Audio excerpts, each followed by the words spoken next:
하나님 말씀은 구약성경 출애굽기 22장 1절에서 4절까지입니다. 우리 같이 한 목소리로 함께 읽겠습니다. 사람이 소나 양을 도둑질하여 잡거나 팔면 그는 소 한 마리에 소 5마리로 갚고 양 한 마리에 양 4마리로 갚을지니라. 도둑이 뚫고 들어오는 것을 보고 그를 쳐 죽이면 피 흘린 죄가 없으나 해돋은 후에는 피 흘린 죄가 있으리라. 도둑은 반드시 배상할 것이나 배상할 것이 없으면 그 몸을 팔아 그 도둑질한 것을 배상할 것이요 도둑질한 것이 살아 그의 손에 있으면 소나 낙이나 양을 막론하고 갑절을 배상할지니라. 도둑질한 것에 대한 배상.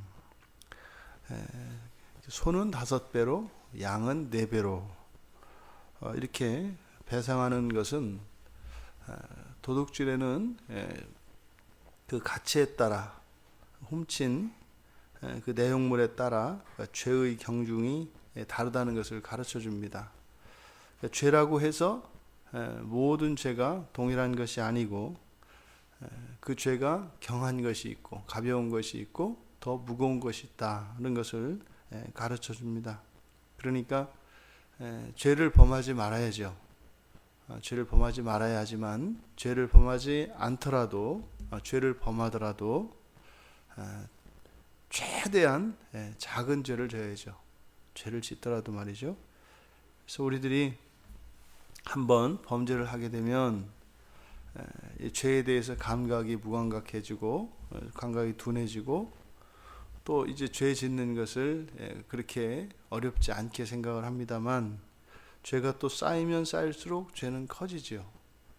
우리가 이 세상의 법에서도 실제로 이렇게 전과가 많으면 그런 것이 이제 형량을 결정하는데 중요한 변수로 작용을 합니다.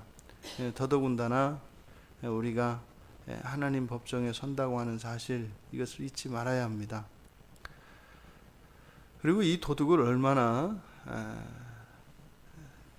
강하게 금지하고 있는가 하는 것은 도둑을 쳐 죽여도 되는 거예요. 그러니까 우리가 지금 계속 살펴보고 있습니다만 구약에 주어진 이 초기의 이러한 고대의 이 법들의 가장 중요한 내용이 생명을 존중하는 것이거든요. 생명을 중시하는 것. 그리고 또 하나가 재산입니다. 이 사유재산을 굉장히 중요하게 여깁니다.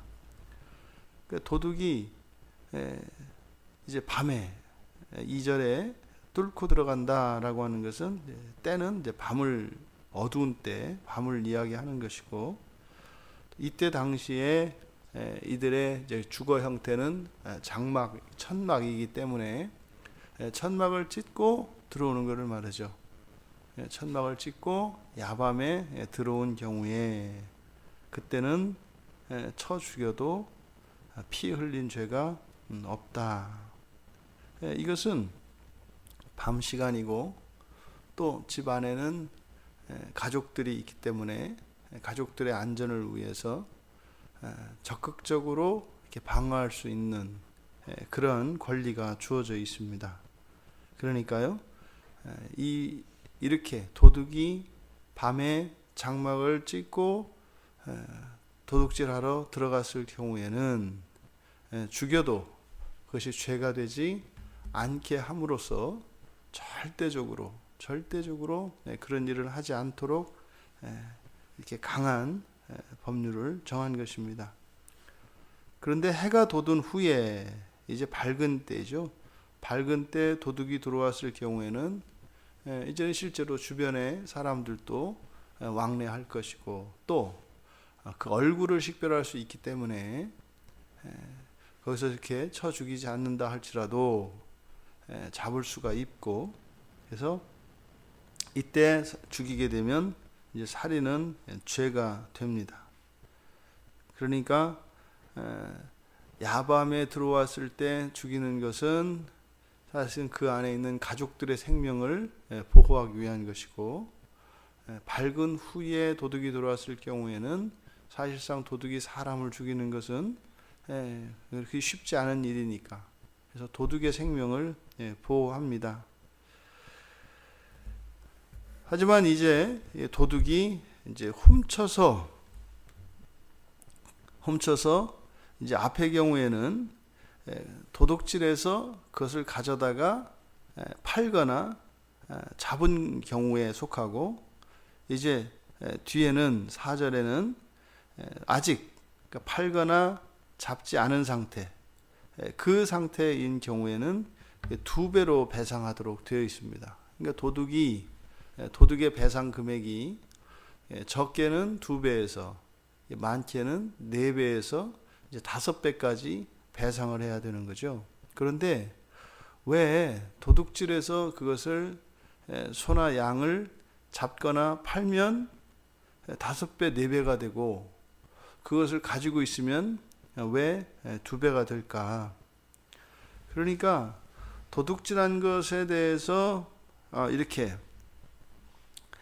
잡거나 판 것은 훨씬 더 그 이전부터 철저하게 계획된 것으로 보았습니다.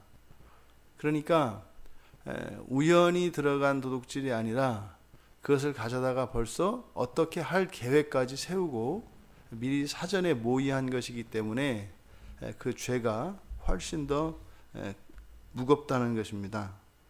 그리고 또 하나는 도둑질한 것과 도둑질한 것을 처분하는 것은 또 별개의 죄입니다.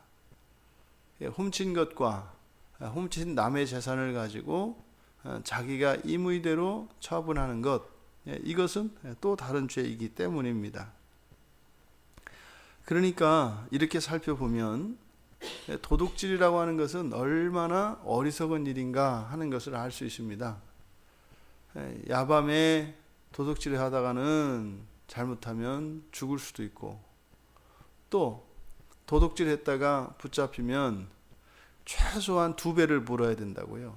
근데 게다가 이것을 물어야 할 그 배상 능력이 없을 경우에, 그러니까 훔쳤던 것을 그냥 돌려주면 되는 것이 아니라 훔친 만큼 되돌려줘야 된단 말이죠.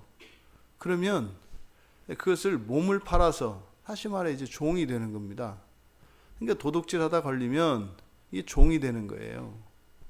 그러니까 오늘날 법에 비해서 이 도둑질 하는 것에 대해서 이 법이 엄청 엄격한 거죠. 그리고 이것을 단지 인신을 구속하는 것으로 오늘날도 이렇게 자기가 훔친 물건에 대해서 변상하게 되어 있습니다만, 뭐 우리나라 같은 이때 이 히브리법에 의하면 최대 6년까지 살 수 있지 않습니까? 동적인 경우에 6년까지 징역살이를 하고 종이 되어서 그렇게 살아야 되기 때문에 이 도둑에 대해서는 사실 굉장히 엄격하게 법을 적용하고 있습니다. 이렇게 도둑질에 대해서 무겁게 벌을 정한 것은 왜 그랬을까요? 그것은 우리가 앞에서 살펴본 바와 같이 10계명에서 그 10번째 계명, 이 탐심이 모든 죄의 시작이기 때문입니다. 그러니까 일체 타인의 그 재산에 대해서 일체 넘보지 못하도록 법을 강력하게 이렇게 정한 것입니다. 우리들이 모든 이런 죄악들의 시작은 탐심으로부터 시작됩니다. 뭐 심지어 다른 사람의 시간, 다른 사람의 수고, 다른 사람의 재주, 뭐 이런 물질적인 것뿐만 아니라 이런 무형적인 재산들에 대한 것도 사실은 다 탐심에서 시작이 됩니다. 그러니까 뭐 오늘날은 이제 많이 노동이나 이런 노동시장이나 이런 곳이 이제 안정이 되었습니다만, 정말 뭐 한 30년 전만 거슬러 올라가도 뭐 끔찍한 시대가 있었거든요. 뭐 정말 그 말도 안 되는 그 진짜 그 종과 같이 사람들을 부리던 그런 때가 있었어요.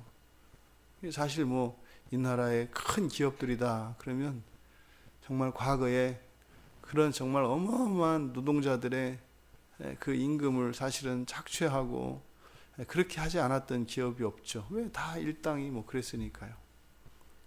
그런 것들이 무엇입니까? 다 탐심이죠. 명분은 뭐 여러 가지 명분을 세울 수 있습니다만 모든 것이 탐심으로부터 시작이 됩니다. 오늘날 뭐 우리들의 삶 속에서 일어나는 여러 가지 부작용들 모두 탐심에서 시작이 됩니다.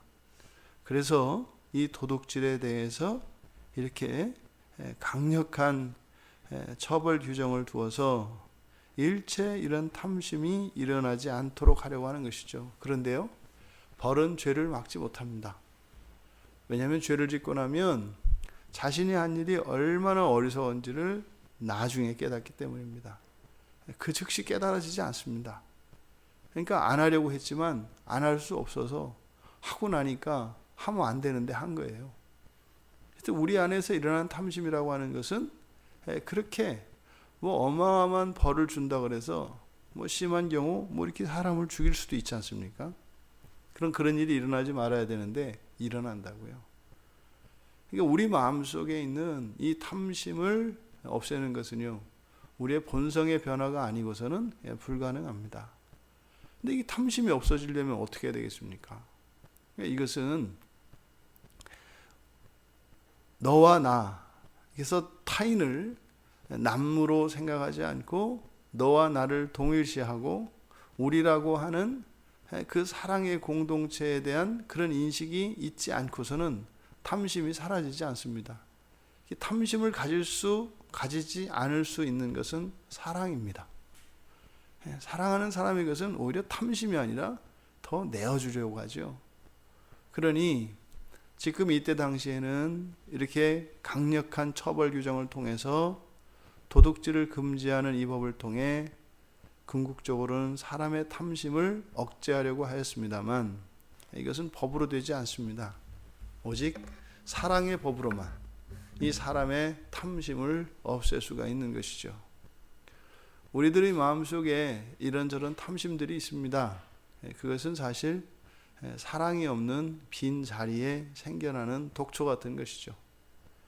근본적으로 이 탐심의 문제를 해결할 수 있는 그것은 사랑의 법인 것을 기억하여서 우리가 살고 있는 이 사회가, 이 시대가 더욱 그리스도의 사랑으로 충만해져야 할 것인데 그것은 복음밖에 없습니다. 복음을 통해서만 그 하나님의 사랑이 전해질 수 있고 이런 근본적인 탐심의 문제를 치유할 수 있습니다. 사랑 이외에는 탐심을 고칠 수 있는 길이 없습니다. 하지만 우리가 또 사랑 타령만 하고 있을 수는 없죠. 어떤 경우에도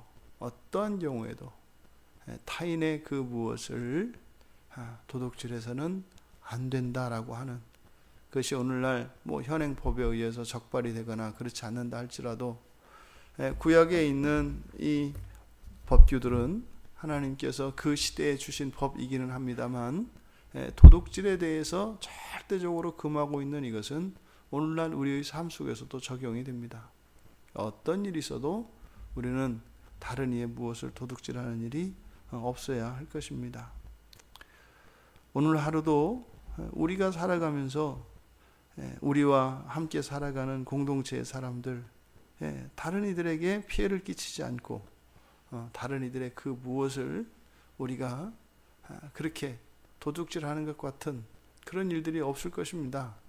하지만 더욱 중요한 것은 우리의 마음속에서 일어나는 탐심을 잘 살펴보고 또 우리들이 더 그렇게 그리스도를 닮아 사랑의 사람들로 변화되어져가는 오늘 하루 되기를 주님의 이름으로 축원합니다. 존귀하신 하나님, 탐심으로부터 결과되어지는 이 도둑질, 이것은 만악의 근원이고 또한 이 탐심을 잡지 못한다면 저희들이 하나님의 계명을 지킬 수 없음을 이미 십계명을 통하여 저희들이 살펴보았습니다. 무엇보다 저희들이 다른 이들의 것을 탐하지 않는 사랑의 공동체가 되게 하여 주시고 더욱더 이 사회가 사랑으로 운영되어지는 사회가 되게 하여 주셔서 오히려 나의 것을 덜어주어도 아깝지 않은 그런 사랑의 공동체로 이 나라, 이 민족을, 이 시대를 허락하여 주시옵소서. 무엇보다도 이 땅에 세우신 교회가 더욱 그렇게 되어지기를 원합니다. 교회가 형제된 교회로 하나가 되게 하여 주시고, 교회 안에 함께하는 공동체 생활 속에서 이런 사랑이 다스리는 아름답고 선한 교회가 다 되게 하여 주시옵소서. 감사하며 예수님의 이름으로 기도드리옵나이다. 아멘.